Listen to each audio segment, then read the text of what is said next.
Welcome to Beyond Spend, the podcast where we explore the future of travel and expense management, accounts payable, and payments. We're bringing you the latest insights to help simplify your operations, optimize spend, and drive growth. Get ready for what's next. Hello, and welcome to a special episode, a crossover edition of the Accounting Podcast and Beyond Spend, recorded live here at Emburse in Motion in Nashville. I'm Blake Oliver, CPA, and today we're diving into one of the biggest questions in finance right now: how are teams actually using AI, not just in theory, but in practice?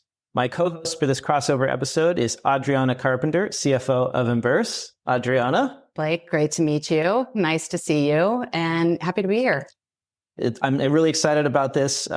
It's been fun being at the conference now for a day and talking to customers and learning about what you all are up to. It seems like there are just like so many things going on with AI at Emburse. So there is. And, at Emburse, we were really incorporating AI within, I would even call it the culture of our business. So not only are we thinking about how AI is adopted for our customers, but also how we're actually adopting it internally. And it starts all the way at the top with our CEO, but then, spreads throughout the entire organization. So it's really fun to really see and hear the hype and see how we're, really adopting it internally as a company. Right. As they say in Silicon Valley, right? You got a dog food. You have to, you have to eat the dog food, right? Or drink our own champagne is how we like to talk about it. That's the slightly more upscale version of it. Yep. We also got joining us Olga Pavlova from PizzaExpress. Olga, welcome. Great to have you here. Thank you for having me. So, I'm curious, what is your experience so far with AI at PizzaExpress? Maybe you could tell us a little bit about the company as well. So PizzaExpress, we are celebrating 60th anniversary this year. So Great. It's a big year for us. And probably as no secret to many, at least definitely in UK, it is a casual dining restaurant chain that spans from Soho to Singapore with over 350 restaurants that we look after. Wow. So lots of franchises, subsidiaries. So we have the restaurants in Hong Kong, in Singapore, in UAE, oh, wow. UK and Ireland and beyond. So, 350 locations, you said. That's literally just in UK and Ireland. And how many countries are you in? It must be... Wouldn't be able to answer that one, but quite a few. I'm just trying to imagine the complexity of managing all of that from an accounting and finance perspective. It must be a lot. Locally in UK, we look after UK and Ireland, okay. The accounting element. Also consolidation of our subsidiaries in Hong Kong and UAE. And then we have got franchises, which is done via royalties. Got it. So, Adriana, the topic of this episode is AI in the real world, right? Like beyond what we've been hearing about what's possible, what is happening today with AI? So like at Emburse in accounting and finance, could you tell us a bit about, how you're approaching it in your day-to-day? AI, it's evolving so quickly and it's pretty, astounding to see how much it's changed just in the last, call it even 12 months. And within Emburse and within our finance team in particular, we started really using AI within our own platform. It was, sometimes it's a little bit hard to get that adoption going and to get people to believe that, oh, this is something I can do in my everyday. So being able to bring it in through our own platform has really helped. One, I think, get the finance team to see the possibilities, also to prove out some of the ways in which AI can actually help drive different business outcomes.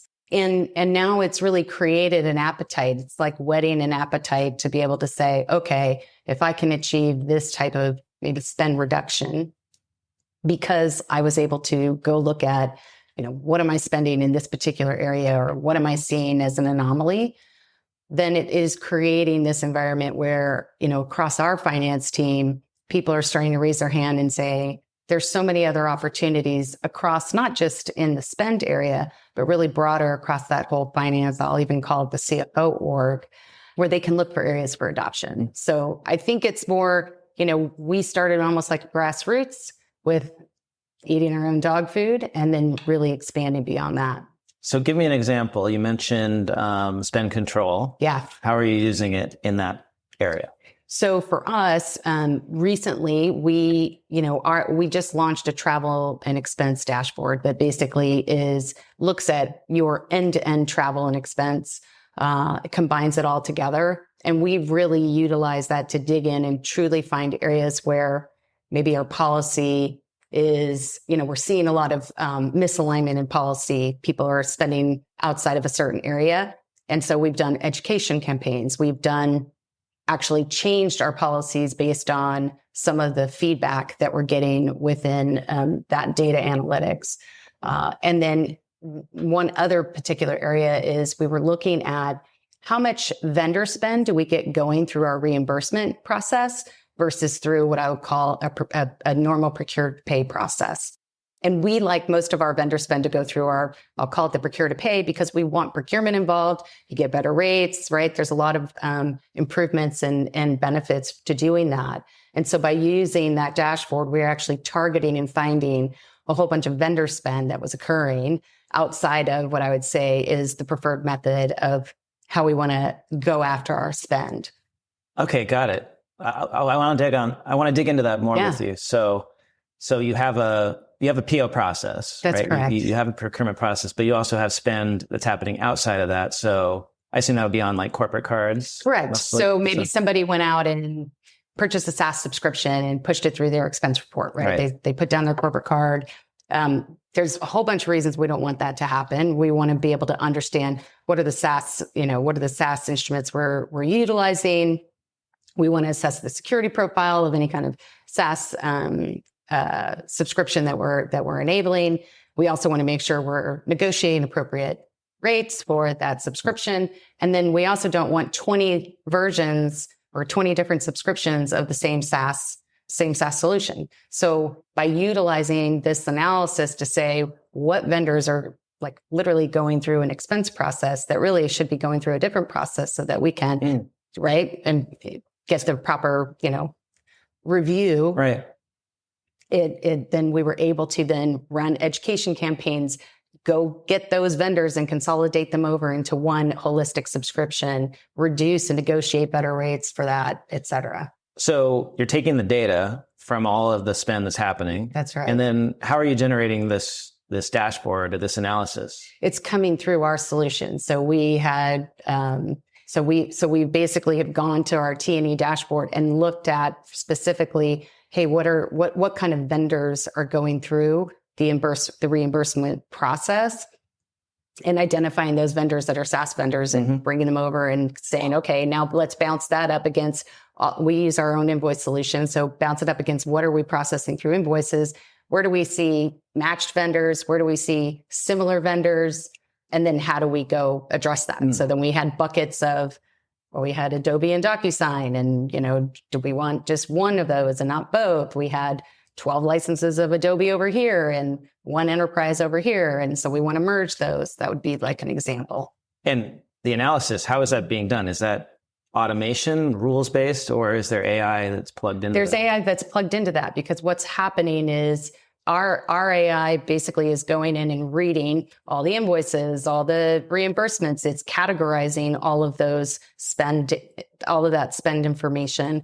And then it's based on that categorization and being able to visualize, okay, now show me where that spend is occurring and what category, what vendor, what geography. I mean, in some cases I'm looking at what departments are buying this stuff, and you know what I mean? So you're really able to analyze it in multiple ways in order to then take action. So if I've got like Adobe subscriptions happening over here on the marketing cards, and maybe there's like some production, I don't know, another department that's got the same type of subscriptions going on that went through a PO, it's pulling that all together and then reporting on that. That's right. And a lot of times what we find is that when it's going through a reimbursement process, meaning an employee is off procuring it on their own without sort of it loses visibility. I mean, it might get tagged as software spend, but you're really kind of losing that vendor level visibility. Right. Without really getting to that dashboard level. And so our analytics engine is able to really pull all of that data because you have all of that enriched data behind, and then match things up and know that those are the same categories, and then show you, okay, these are the things you should go consider for taking action. And I guess that's something a person could do, but it would take We used to do that, forever. but it's really manual. Yeah. So you'd have to try to go kind of vet and work through all your detailed expenses to try to cull that out. But there wasn't anything that was very at your fingertips. So that's a great example, because I imagine you consolidate the billing, you get better rates, you per seat pricing, you really know. You can negotiate now, right? Instead of having 12 different subscriptions, you've got one. I can go to Adobe, for example, and say, hey, give me a better deal. That's right. Okay, that's a great example. So Olga, I'm interested to hear from your perspective, right? Are you using AI in a similar way? Is it cost reduction, spend reduction, or what's exciting for you when it comes to all this new automation potential that's available? So there are a few elements to that. One is the manual workload reduction. And another one is the accuracy of information that a human being would have to look into every single receipt, read what's in the receipt, be it 1 line, be it 20 lines on the receipt, the itemization. Whereas at the moment, that's done by AI for us. And one of the elements that is very helpful is the keyword identification. So AI can recognize the alcohol, the labels, the brands, etc. But when it comes to very specific to the business, you have those very specific words that you want to find. Like what? And be it the service charges. Okay, tips and service charge. When the person is creating the expense report, the person is meant to separate it into the tips section, because there is a different treatment on VAT, on the service charges from the VAT perspective. Oh, got it. Okay. You have to separate it. There's no VAT on it and no VAT on the tips. So you have to separate it so we don't reimburse ourselves on the VAT. So that's tax authorities we want not to upset. So I imagine the employees submitting these expenses are not always doing it exactly. Unfortunately, yes. Yeah. Unfortunately, yes. And that is expense admin's work, is to identify and to make sure that that is done properly, so that the tips and service charges are kind of subtracted from the overall bill, so that VAT is applicable only on thatable products items. Okay. So you've automated that. So what we did, we have set it as a keyword detection within the solution. And now we get a flag to say, this receipt includes this word. Have a look. So it doesn't skip, it doesn't bypass anyone's eyes. It actually just stops there. Got it. It might be that everything is done correctly and no action needs to be taken. You just confirm it's okay. But in some cases, you have to return it back and just say, you need to separate it. Okay, that was missed. Especially if your receipt is quite long and the service charge or tips line is somewhere at the bottom and it sort of blends in, and people just forget to separate them. Well, that's great, because now you don't have to review every single receipt. Exactly. You can it just surfaces the ones that need that extra eye on them. Exactly. Interesting. Well, and you know what's coming. I know what's coming now. You might have been in the audience when someone gasped, when everybody gasped. So what Emburse is actually, what is coming to the market soon is our Folio OCR, is what we call it, optical character recognition. And it's basically going to be able to look at, very detailed receipts and truly go in, read it all, and itemize. And it is so important because Once you have that underlying data itemized within your AI engine, you can then make rules and you don't even have to make a stop and use your eyes to say, oh, there's the tip. Is it correct? It will validate whether or not it can do that now going forward on its own. And so this is where AI will continue to evolve and start to be able to make those decisions for you. And it really is grounded in that data layer. So data is so critical to really being able to harness the power of AI. Mm-hmm. Bad data is not you're going to get bad answers, right? So, first and foremost is when you're thinking about an AI strategy, is really understanding where is your data coming from. And this is part of the power when we think about travel and expense holistically. It's why we keep stressing the importance of having everything together. Just like the example that I gave you where, normally people think travel and expense and you're thinking reimbursable expense. If you're not looking at your expense report spend, in conjunction with your vendor spend or your AP spend, you could miss the fact that in that one example, you have these other, licenses, SaaS licenses over here running through reimbursements, but you also have licenses over in your AP spend. So it's really important for that data layer to be really solid so that then you can start layering in more of that generative or agentic AI, which is really now going to start taking the data and making decisions on your behalf. So it is coming, and that'll make I've seen that one today. Better. I've seen that today. Well, and just how often are licenses being paid for that aren't even being used? Oh, and that as well. That's right. So, or somebody put it on a card and forgot about it. Maybe the person's left the company, or well, hopefully not. Hopefully you would have turned the card off when the person left the company. But a lot of times, like they forget about it, and it just keeps going into perpetuity because nobody turned it off. Right. Or even worse, the card actually declined. Well, in that case, you're avoiding the spend, but like.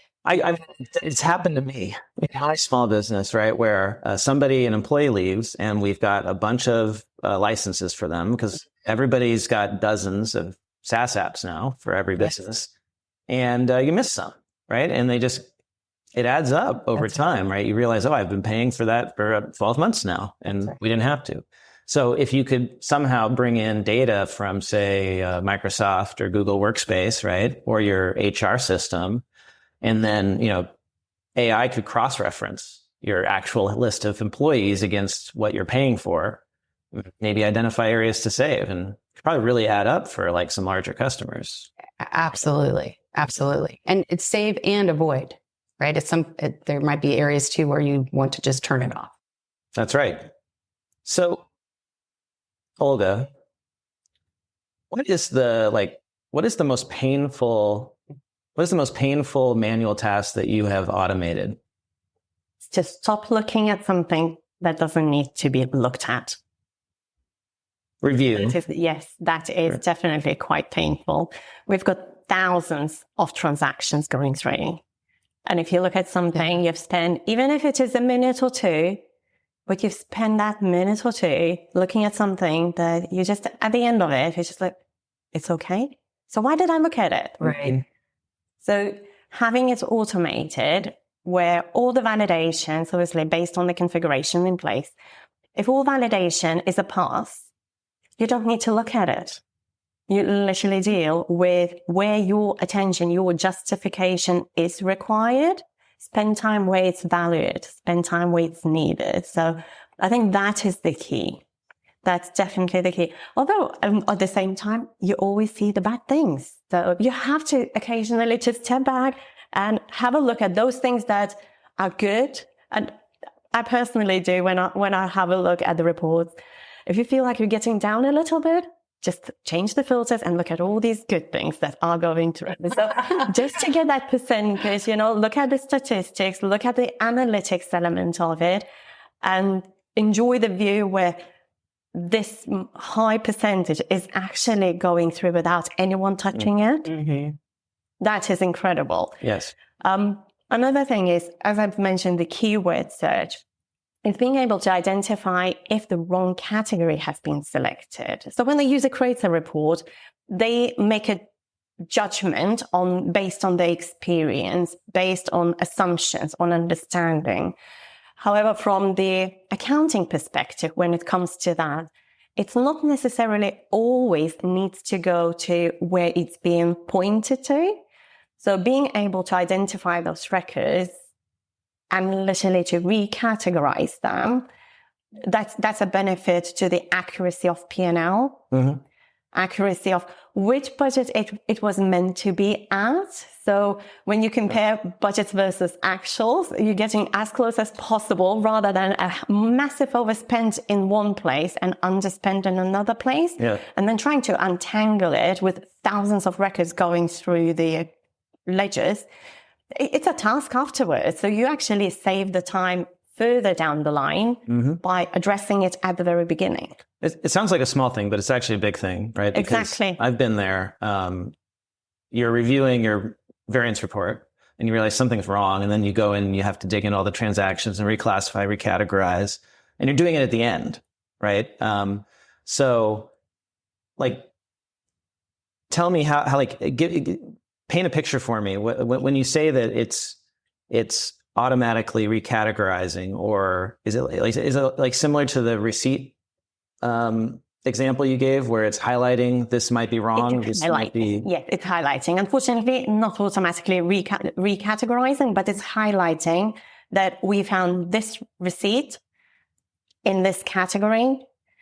Here you go, have a look. And how does it know to do that? It's the keywords. Okay, so you specify keywords? Yes, we specify the keywords that we want to pay attention. We want to look at. So for likes of licenses, just as you've mentioned, with that one, we put an amount threshold to say, have a look if this account, this particular category exceeds the threshold. That might be not an Apple store storage for a month, but something is bigger. Okay. So take a look, because it could be a subscription, DocuSign, Adobe, any other that within, we're not unique in this area. It could be that a user subscribed to. And that's one of those items where a particular category should not exceed the cost. So then we actually can start looking into it. So again, sort of thinking about, so what's next, right? So you're right now using your keywords to identify areas to look at. Yeah. Is it in compliance with policy? Is it classified correctly? Because you want to make sure that when you are seeing the spend, it's, if it's airfare, it's really is airfare or what have you.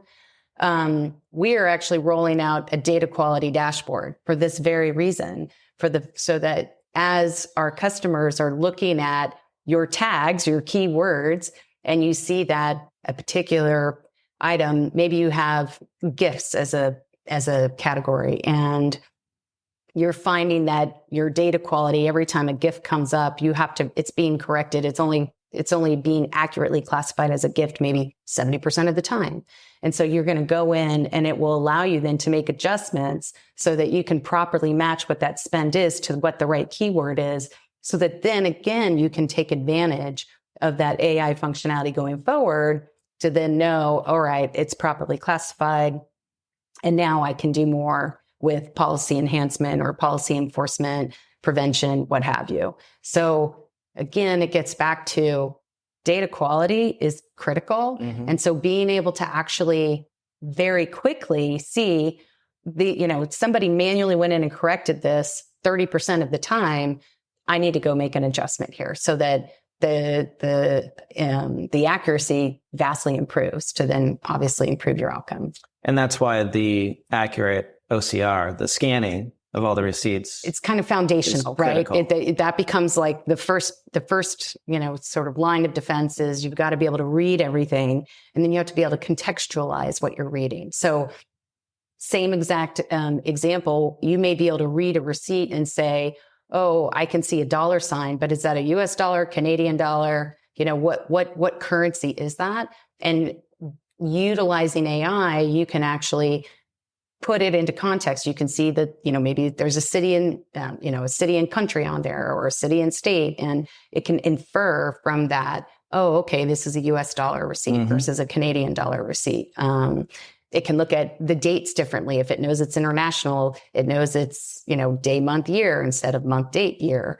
So it's things like that you're really wanting to, the way that AI has improved is it is starting to be able to contextualize the data that it's actually ingesting.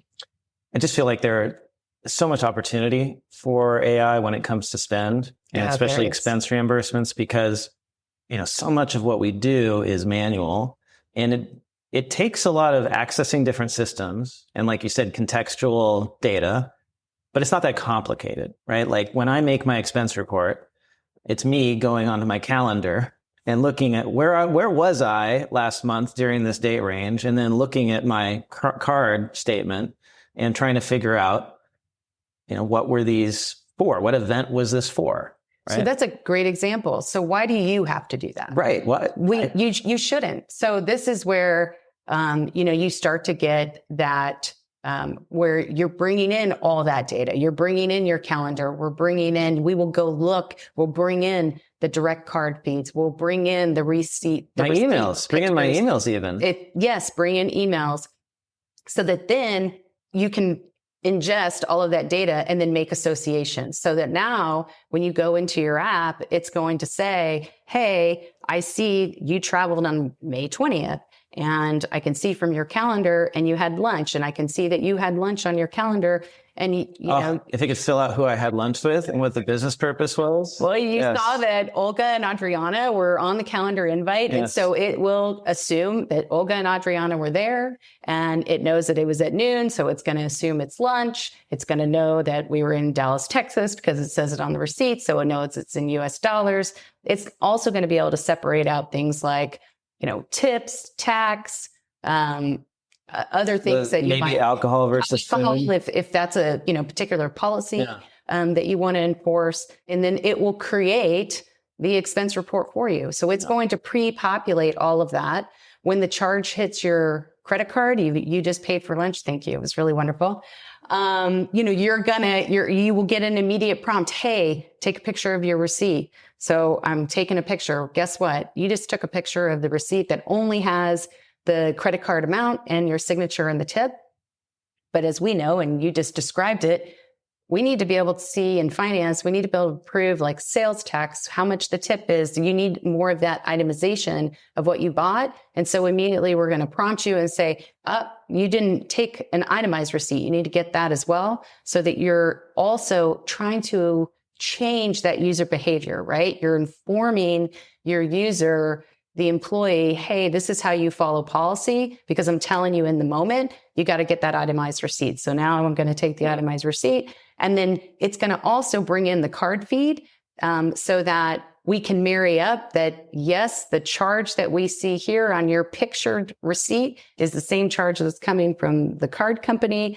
Also, I know where you were, who you were with, and I'm going to then create my expense report. And I'm going to ask you, was it internal or external? Maybe I'm going to know because in your calendar, you put the business purpose, and it's going to auto-populate it, show you and say, are you ready to submit? And you're like, yep, off it goes. And you haven't really done anything other than take a couple of pictures of receipts. Right.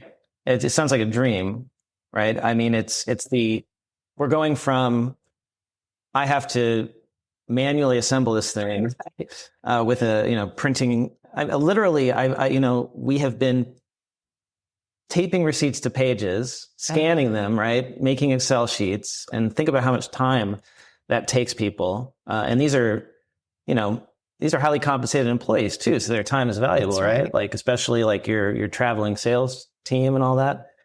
And instead of that, the future is it's made for me and I just review it and submit it. That's right. Right. That's where we're headed. That's right. So how close are we to that vision? We're quarters away, not years away. Wow. Yeah. It is evolving that quickly. And again, I think, we've talked about it. It stems from, also a mobile first design, right? Everybody is, and really the employees that are entering the workforce today, they do everything on their phones. So it starts with that mobile first design. It is next layered with the data that you can accumulate and then be able to interpret, and then layering in sort of that, that AI to then make those inferences to be able to then populate that for you to review and improve. So that's just quarters away. I mean, it's going to really change. Well, like Olga, like you said, it's going to change us from having to look at every transaction to being able just to look at the ones that we need to be looked at. What would you like to do with that extra time? Where do you want to be spending your time in the future if you have all these tools? So the first thing probably is looking at how to simplify the submission. Yes, we are still not there with having the reports submitted. So looking at how we simplify the user journey, submitting. Like getting them to actually do it? Or giving them the ideas of them understanding what is needed, the purpose of it. Right. Because I think you can get a better buy-in if the end user understands the reason behind it. Doing it just for sake of doing is never going to win anything. Right. But if people understand why. Sorry, I don't mean to interrupt you, but I was going to say the most effective way that I've found to get people to submit their expense report is to turn off their card if they don't. Right. Well, sometimes that's not the option if that card is needed to run the business. Right. But it is giving the knowledge, giving the understanding. And yes, AI can do things, but it can't do the human judgment. Something that is very specific to allocation, to the process, to the area. It will take many years probably to reflect human understanding and the customer behavior. Right. Because every customer is different, be it a generation, be it allocation, be it just in general, the social position. Customers are different. And only the human being present can make the justification. Giving people more time, taking away that burden, they actually can spend more time helping their customers, serving, providing experience that everyone is coming to see. And I'm talking from the restaurant business perspective. That's what we are there, is to provide exceptional service, provide exceptional experience. You can't do that if you are tied up in the back office in front of your computer doing expenses. You 100%. Need to be out there. You need to be the face of the restaurant. So freeing up the time, we're freeing up to our team members that are customer facing. With finance, we're actually allowing them to investigate areas like software licenses probably should not be purchased using the company credit cards. Yeah. As Adriana mentioned, we probably can get a better deal, and it's very likely we have those licenses in house already. So there was no point. You just needed to contact the right person. But at the same time, it's reviewing those policies that are in place. Are they giving us anything? If it's flagged to us, what do we do about it? Do we highlight it? Do we just accept it because it is part of it? Do we actually make relevant parties aware of what's actually going through the expenses? And do we need to take an action on it? Is it okay? Should we go somewhere else? Do we need to look into why? What's the behavior? What is driving that behavior? So it's really spending that time in assessing the information that has been provided by the tools and solutions in place. Less time processing, more time analyzing. And actioning. Right? And actioning. Taking the actions from it. Yeah. Getting stuff done, actually. Making things happen. That's right. Yeah, that's what matters in the end, I suppose. Yeah. Interesting. Olga, I'm curious. I think I don't know if we actually said it explicitly. It's implied that, your company uses Emburse. I'm curious to know what other solutions are part of your automation tech stack along with Emburse. What's your ERP? It is Oracle JD Edwards. Okay. And do you integrate that with Emburse? Yes, we do. Okay. So then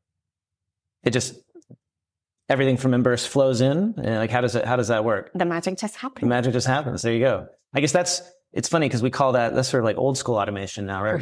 But that's pretty new if you think about it, right? We used to have to enter all that manually. Yes. But I know, which is amazing. So you're going to have Emburse, Emburse scans everything, analyzes it all, gets those reports automatically generated, right? Approvals and whatnot, and reimbursements, and pushes all that into the ERP for you. Yeah.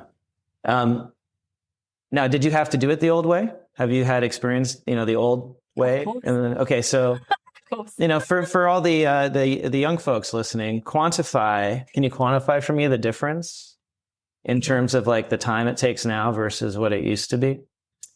I wouldn't probably be able anymore. We've introduced Emburse solutions in 2018 with expense and progressed every year. A module brought into the business. Trying to remember how long it used to take me to do the expenses. I know that it was clunky. Perhaps in terms of like headcount, how many people did it take to do it? Or were you the one having to do it? I was one of those who had to do it. I did. I used to work in accounts payable. So I used to have to deal with two types of invoices, the EDI ones, the electronic invoices, which absolutely loved it. And it was like a dream life. Because it just flows into the system. The EDI, that would be amazing. So massive volumes going through EDI, and then the rest of the invoices. Because not all suppliers have got those capabilities. Well, you have to key them in. Yeah. So you started in accounts payable? I did start in accounts payable, yes. So I've seen that both sides of it, being that end user who actually keys in, sends the emails, asking for authorizations, chasing because he doesn't have a response, the invoice piles sitting in the trays on the desk. So yes, I've done all of those ones. I started as a bookkeeper. And so I always feel a connection with anyone who actually started, at the bottom of the rung, the ladder, because we understand the pain of those, of anyone who has to do data entry. Yes. It's amazing to think like I started maybe 20 years ago as a bookkeeper. And in 20 years, we have gone from a world in which we key in transactions on the keyboard with a number pad to all of it just flows in. Right? Automatically. Yeah. And being able to create rules to automatically categorize transactions, to generate reports. And now we're going to take it to the next level, which is I only have to look at 10% of the transactions now, or whatever doesn't get the confidence score that I determine. Right. So. Well, and if you take it even a step further, what does the future look like? Think of what I just described with the expense report, where, it's looking at your calendar, it's looking at what, where you were, it's combining all of these data pieces in order to create your expense report. Part of the reason that's so powerful is because you're helping the employee be compliant while they're doing their travel, while they're doing whatever they're doing. Think of it another way as you start to think beyond just travel and reimbursable expense, and you start to think about your vendor spend, sort of your AP side. It's hard for employees to know how to do that. What is the rule of how do I go buy something? How do I go buy something? Do I need a PO? Do I need to talk to my finance person? Like, what's the process? And when am I allowed to buy something with 1 level of approval, 2 levels of approval? Why does it have to be so complicated for the employee? Right. So ultimately, we see a world where you're putting AI in one place for an employee to go. You go to your Emburse app and they're going to go in there and say, what do you want to do today? I'm going to book a trip. Okay, tell me where you want to go. Tell me what it's for. Tell me, where you want to stay. And again, combining sort of that agentic AI along with, which means it's going to be querying you and asking you, what do you want to do next? Right. And how do you want to get there? And then it's going to be assessing, well, what are the policies and what are the rules of the company? And let me give you as an employee, well, if you're going to go on a trip, I'm going to only show you what is within policy. And if you wanted to say, well, I actually want to upgrade and I want to go outside of policy, then maybe I've told them, okay, that's fine, but you're going to have to pay for that yourself, right? So it's going to help the employee be compliant, but it should also be able to do that on the vendor side. Oh, I want to buy a SaaS subscription. Okay, for that, you need to get approval from security, get approval from, set up a PO, and it will just guide you through the process, as opposed to an employee trying to have to go and pull down a policy or try to go look for, how do I do this? And, who am I emailing or Slacking to say, well, where do I go? It's the same idea, and it's across all spend. This is why it's become so valuable to really have sort of this, central solution or central, I guess it's a central solution, but a central process and sort of AI over all of your spend, because it really helps streamline that whole process. It's like, and when you talk about that vision, it's like, it's not that Emburse is just executing the policy anymore. That's right. It's that it is the policy, right? It's the agent that you chat with knows the policy. It knows who to go to. It knows who the approvers are. And so I don't have to read. That's right. That I don't have to go, which employees, maybe I'm just a bad employee, but I would never read any of the People always ask me where the TV policy is. I'm like, it's right there on the front screen. Like right every time you go in, you just click right there on that link. Yeah.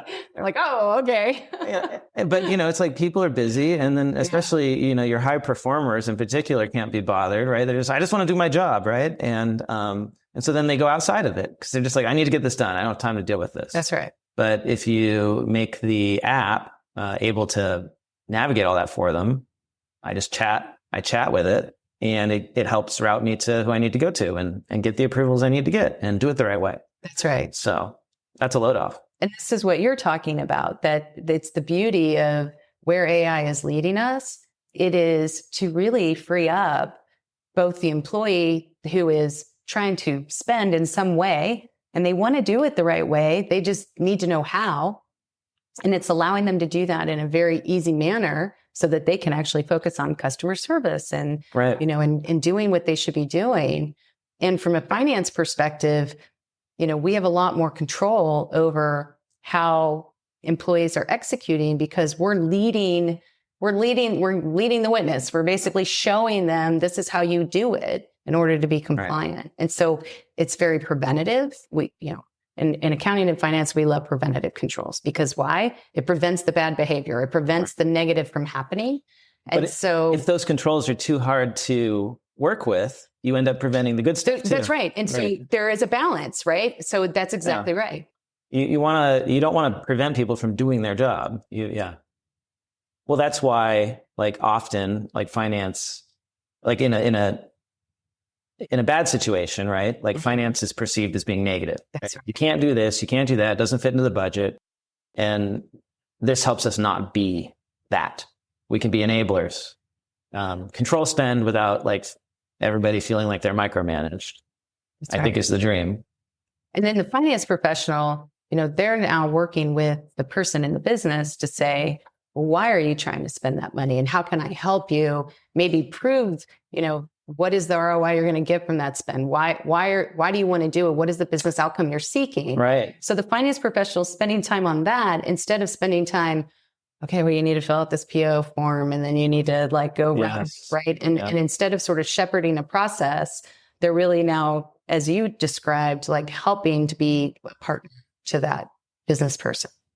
Like you said, I like what you said about the ROI, right? Is there's a reason that this employee wants to spend the money. Help me prove it out. That's right. Help me articulate to the business, to the decision maker, whoever that might be in your company, that it's, we should spend this money because this is what I'm going to get in return. And too often the finance team never even gets to that point because they're busy doing a bunch of closing the books. So you've got to be able to free that team up to then do what's really more meaningful. So it works on both sides. So Olga, as we approach the end of our session today, do you have any advice for finance leaders who are perhaps looking to adopt automation, AI, but aren't quite there yet? You started in 2018 with Emburse, yes. But I think that journey began even before then for you, I imagine, with automation. With automations, yes. We had an element in finance world since I've joined PizzaExpress. So what advice do you have for finance leaders who are overwhelmed by this, who haven't done anything yet? They haven't started. Where would you say they should? I think the very first one is not to be scared of automations. There's been so many times mentioned today, the trust needs to be built, okay? But you have to make that first step. It's not to be scared. It's not to be afraid that it's not going to work. It's going to ruin everything. Processes will fall apart. No, it won't. So the very first one is to see probably where is the most of the time spent? What are repetitive tasks that are being done? Mm-hmm. Because it's those repetitive tasks are the opportunities. Mm.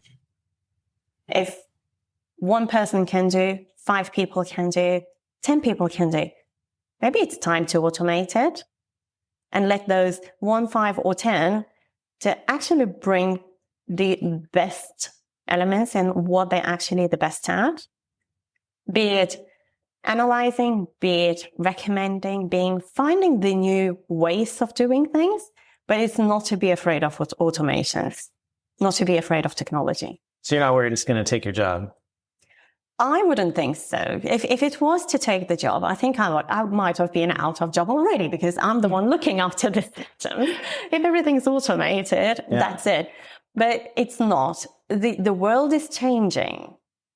And if you've put an automation 5 years ago, it's not necessarily to say that automation will be the best way forward 2, 3, or 5 years later. It might need to change because the integration is between 2 systems.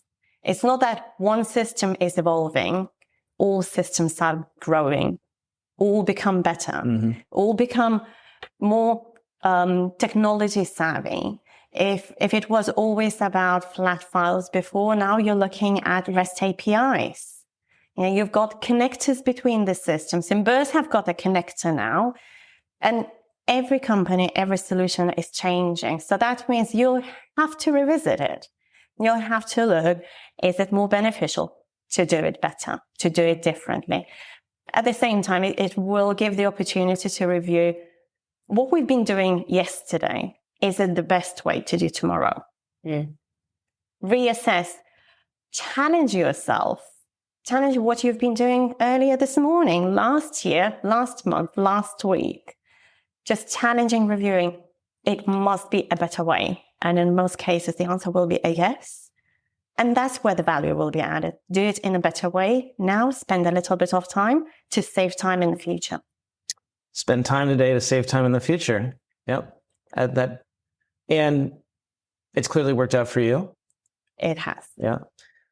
And I like what you said about you run the systems, right? So you've created these systems to automate this work that you used to do yourself manually.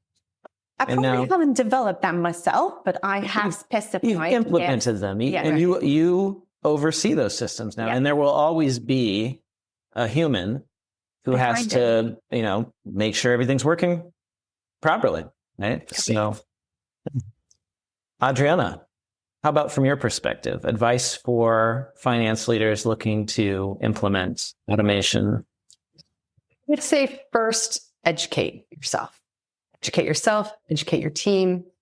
I was actually just, talking with our CTO and CISO last night and talking about creating specialized education just for the finance team on other ways or more ways that we can look and adopt AI. So I think education is really important. The other thing I would say is... And if I could just interrupt you, where do you go for that?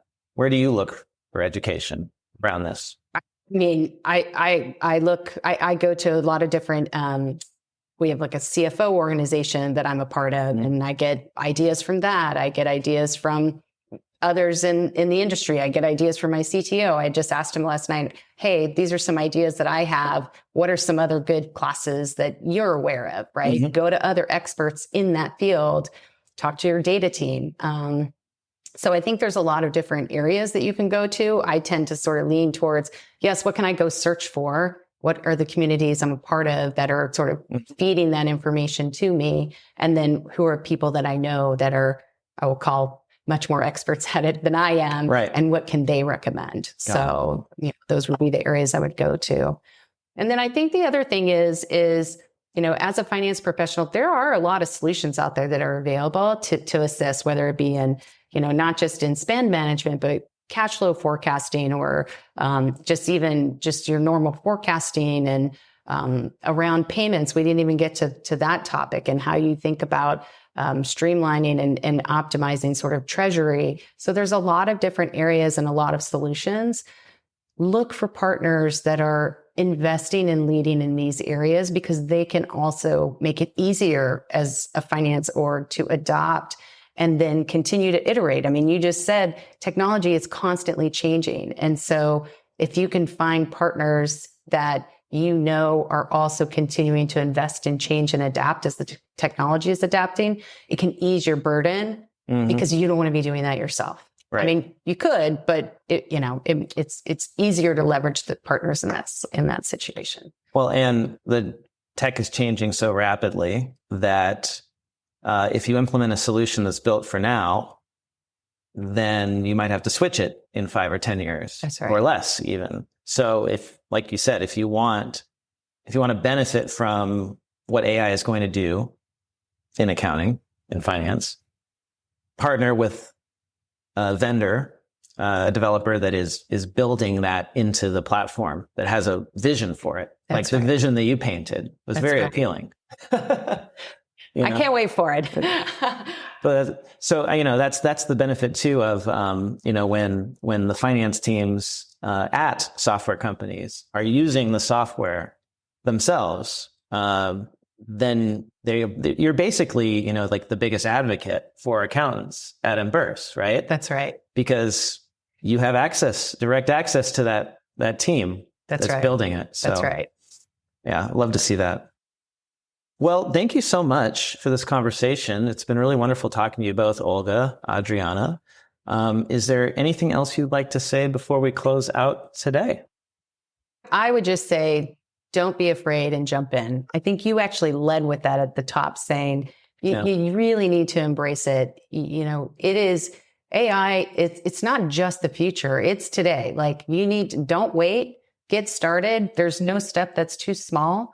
And use others in your community to help you. If you're, nervous about that first step, and if you're an accounting director in a particular org, go talk to some other accounting directors and ask them what they're doing. Like, find others that can also help lead that, or blaze that path with you. So it's always helpful.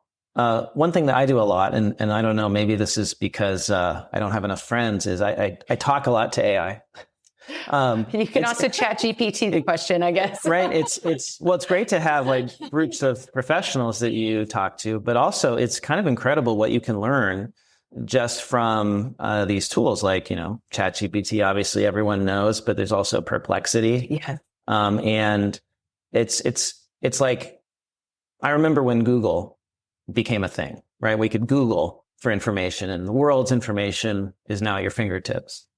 This feels like a 10x or 100x type of situation where now you can, if you're curious, you can learn almost anything.